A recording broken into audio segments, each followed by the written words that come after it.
श्री राम जैसन। कट करके श्री राम के कट करोगे तब मजा आएगा। जैसन सोचले रहनी वैसन सखी,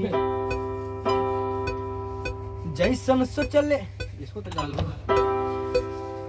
जैसन सोचले रहनी वैसन सखी मिलल बाटे वर, सासु ससुर निक बाड़े निक ननद देवर। जैसन सोचले रहनी वैसन सखी मिलल बाड़े वर, सासु ससुर निक बाड़े निक ननद देवर। मीठा मीठा बोली बोले मीठे राम जैसन, मीठा मीठा बोली बोले मीठा राम जैसन।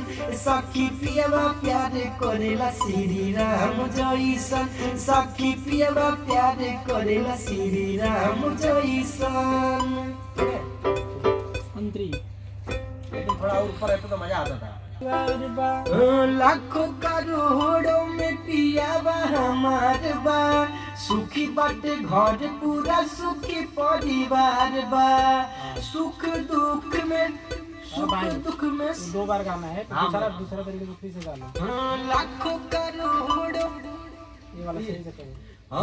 लाखों करोड़ों में पियावा हमार बा, सुखी बाटे घर पूरा सुखी परिवार बा। ठीक है सही चाहिए। लाखों करोड़ों में पियावा हमार बा, सुखी बाटे घर पूरा सुखी परिवार बा। लाखों करोड़ों में पियावा, लाखों करोड़ों में पियावा हमार बा। गए दूसरे स्किल में होगा। लाखों करोड़ों में पियावा हमार बा, सुखी बाटे घर पूरा सुखी परिवार बा। ऐसे गाओ। लाखों करोड़ों में पियावा हमार बा, सुखी बाटे घर पूरा सुखी परिवार बा। एक नंबर पता नहीं गोल से मैच कर रहा है। इसको आगे रखा है, इसको पीछे कर रहा है। मैच कर रहा है। नहीं रे ये पीछे आगे का है, वो पीछे का है। लाखों करोड़ों मजा आना चाहिए अंतरा में। सुखी बाटे घर पूरा सुखी परिवार बा। लाखों करोड़ों में पियावा हमार बा, सुखी बाटे तो वही बजा रहे हैं। कहाँ वही से बात सुना ना। लाखों करोड़ों में पियावा, वाह वाह। लाखों करोड़ों में पियावा हमार बा, लाखों करोड़ों में पियावा, लाखों करोड़ों में पियावा हमार बा, सुखी बाटे घर पूरा सुखी परिवार। ये पकड़ ले रहे हो, छोड़ दिया कहते ही है। नहीं सेकंड वाला नहीं, वही था जो आप बताए। यही था। लाखों करोड़ों में पियावा हमार बा, सुखी बाटे घर पूरा सुखी परिवार बा। ठीक है। लाखों करोड़ों में पियावा हमार बा, सुखी बाटे घर पूरा। लाखों करोड़ों में पियावा हमार बा, सुखी बाटे घर पूरा सुखी परिवार बा। लास्ट वाला चेंज नहीं हुआ है, लास्ट वाला वही है, पहले वाला ही। करोड़ों में पियावा हमार बा, सुखी परिवार, सुखी बाटे घर पूरा सुखी परिवार बा। पियावा हमार बा, सुखी बाटे घर पूरा सुखी परिवार बा। सुखी परिवार, पूरा सुखी परिवार बा। चल के गाना बनावा था तो बहुत अच्छा गाना है यार। सुखी बाटे घर पूरा पिक्चर का ही गाना होता है, सही बोल रहे हैं। पिक्चर लायक ही गाना है। हम तभी करते हैं ना, तो ऐसे गाने पिक्चर में होते हैं। एक और गाना है, मैं अपन गाना पिक्चर वाला पिक्चर जैसे कुछ लाओ ना भाई हम लोग सुखी बाटे घर पूरा सुखी परिवार बा। सुखी बाटे घर पूरा सुखी परिवार। वो सुख दुख में साथ देला झंडू बाम जइसन। सही है अभी दूसरा अंतरा शुरू हो गया तो सुख दुख में साथ देला झंडू बाम जइसन। हम लगाया एल्बम में। हाँ भाई सर दर्द करता है तो लगता है बाम एल्बम में एल्बम वाला शब्द अभी आया है। कौन चलेंगे थोड़ा अच्छे से करवा लो। सुख दुख में साथ देला झंडू बाम जइसन। सुख दुख में साथ देला झंडू बाम जइसन। ए पियावा बस ठीक है। सिचुएशन का सवाल। सुख दुख में साथ देला झंडू बाम जइसन। चावल नहीं पड़ेगा। हाँ हाँ, ले कोशिश किया। नहीं प्यार से गाओ, प्यार से गाओ। सुख दुख में जैसे भी है ये ऐसे देला चाहिए। झंडू बाम तब फिर आएगा। जइसन। सुख दुख में मीठा ननद देवर मीठा मीठा फेराम जइसन। मीठा मीठा बोली बोले मीठा राम जइसन। सखी पियावा प्यारे करेला श्री राम। दुख में साथ देला झंडू बाम जइसन।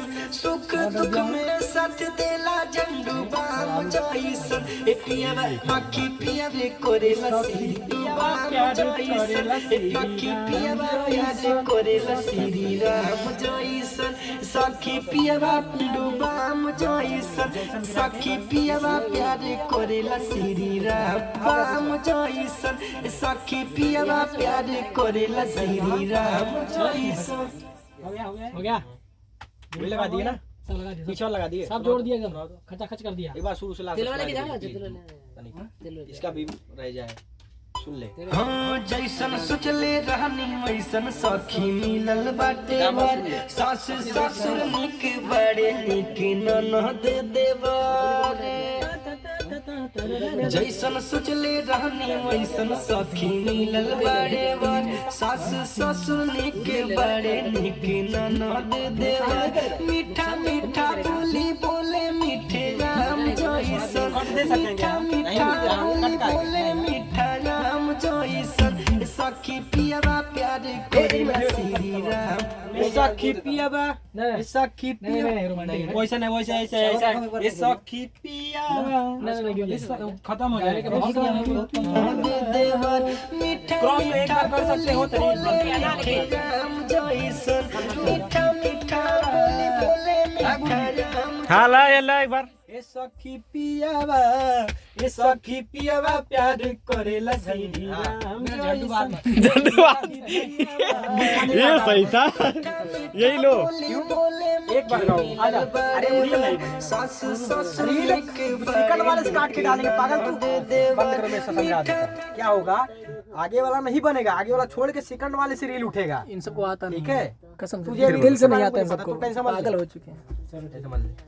इधर देखे आए एडिटर ससुर निक बड़े निक ननद देवर।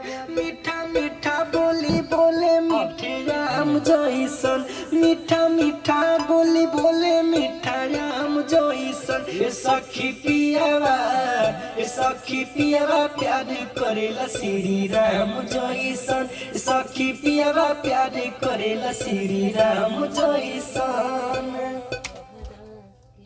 मीठा मीठा बोली बोले मीठा राम जइसन। ए सखी पियावा, ए सखी पियावा प्यार करेला श्री राम जइसन। ए सखी पियावा ए सखी पियावा, ए सखी पियावा प्यार करेला श्री। बहुत अच्छा लगा है। नंबर 1 मैं इसलिए हटा रहा यही था रहेगा। कि आप क्रॉस में का एक हटा दोगे, तब मैं उसको रख रहा था। एक रखूँ, अगर 2 रख रहे हो तो पूरा वही रहने दो, गड़बड़ जाएगा। ए हटा दूं? मार खाओगे। तो पहले वाला ही गड़बड़ा था भाई, गड़बड़ा था। गड़बड़ा था। पहले वाला ही रन कर। ए सखी पियावा। ये सब हो गया क्या, अलग माहौल का फील हो गया यार। वो थोड़ा संस्कारी माहौल था, हाँ। ये दुराचारी माहौल आ गया। दुराचारी मालूम। कट कर। ठीक है, ये देता हूं। संतुष्ट है ना? कट पता है गाना मतलब पता क्या होता है, तुम बता यहाँ दो। छूना चाहिए, समझ रहे हैं? यहाँ। ये सब छुअत है ना? हाँ, हमको यही चल रहा था। छुअत है मने। 3 बार छुकेगा भाई। रहने दो। 3 बार छुआ भाग गया। भाई मेरा फोन किया था मुझे। भाई मेरा भी बात नहीं करता मेरे से। उसको लगता है मैं टाइम पास करने जाता। सच्चाई है भाई एक बात है नहीं, जिंदगी में आगे बढ़ना है ना, टाइम पास करो माल को छोड़ के। हम कहाँ माल लेके, हम माल सच लेके में आए हैं। मैं किसी से कुछ नहीं, रिले